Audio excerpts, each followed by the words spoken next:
100 years ago, it was state and federal governments that planned and built Australia's vast infrastructure, the roads, bridges and railways. Today, Australia is facing an infrastructure deficit estimated at some $700 billion. And many experts, like Infrastructure Australia's Sir Rod Eddington, accept that state and federal governments can no longer meet the nation's demands. Sir Rod told a Future Summit in Melbourne that the private sector should fill the gap and that projects should focus on the capital cities, where the majority of Australians live and work. Emily Stewart reports. More and more infrastructure projects such as toll roads are built and operated by private companies. The entities that are best able to deliver infrastructure projects are the private sector. I don't see it as the role of government to build things.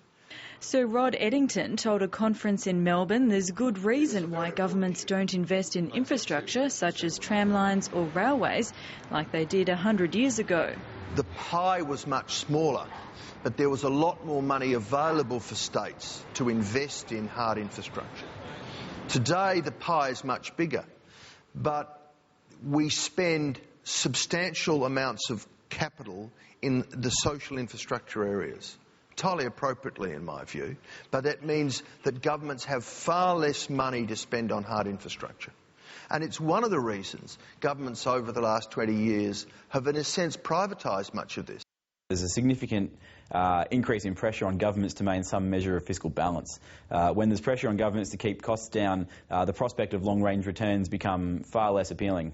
2/3 of Australians live and work in urban areas, and most of the infrastructure spending is focused on capital cities.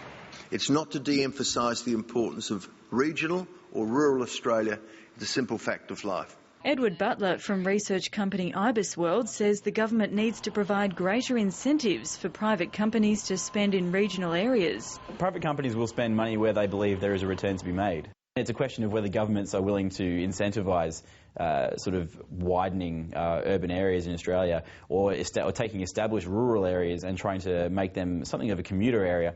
Moving jobs to the outer edges of cities is popular in some circles, but Sir Rod Eddington says it wouldn't work for financial sector companies because they want to use services that are available in the inner cities.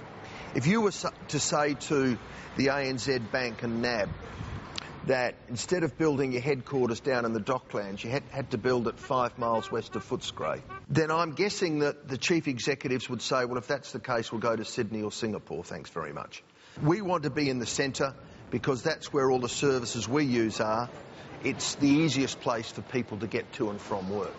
He says planning laws need to focus on transport corridors, which will allow people to live, as it were, out in a sensible way, and will also attract activity, economic activity to the outs. As the population grows, the federal government says it will again be encouraging people to settle in regional areas. Whether they'll go without the right infrastructure will become clearer in the next few years.